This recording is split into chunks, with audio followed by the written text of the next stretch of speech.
A local man with Down syndrome is out of a job, and now he's asking why. He says the operators of a local grocery store tried to get him to retire, and when he declined to do so, they fired him. Now, as Local 12's Adam Clements explains, he's filed a lawsuit in hopes of preventing this from happening to anyone else. Can you tell them how you bag the bags? Right in the top, right? Yeah. Hands on the bottom. Hands on the bottom. That's Right. important. He's the hardest working man I know.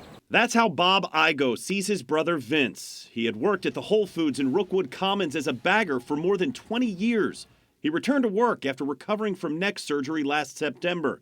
Then, in January, Vince and Bob were blindsided. They wanted to get Vince to retire. When he said he didn't want to retire, they fired him. They said they didn't know if he could do his job. They also said, after he'd been there since this store opened, that they didn't know if he could understand safety briefings.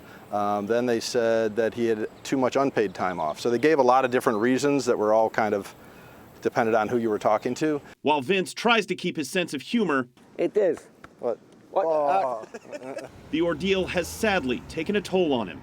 Been really hard.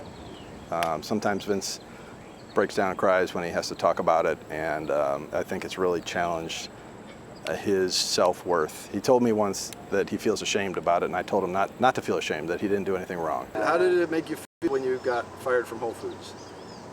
I left. I know, but how did it make you feel? Stupid. Yeah, I'm sorry, pal.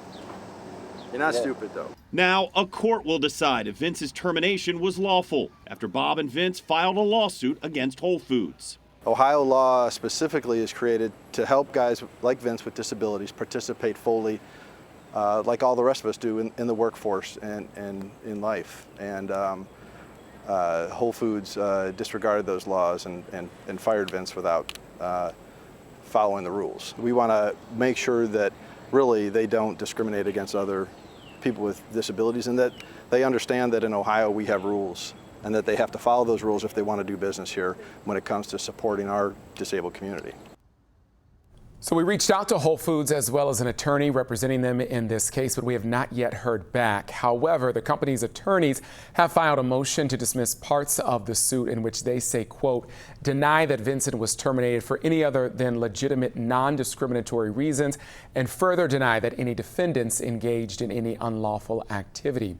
Whole Foods attorneys are also asking a judge for more time to respond to claims of discrimination in that suit.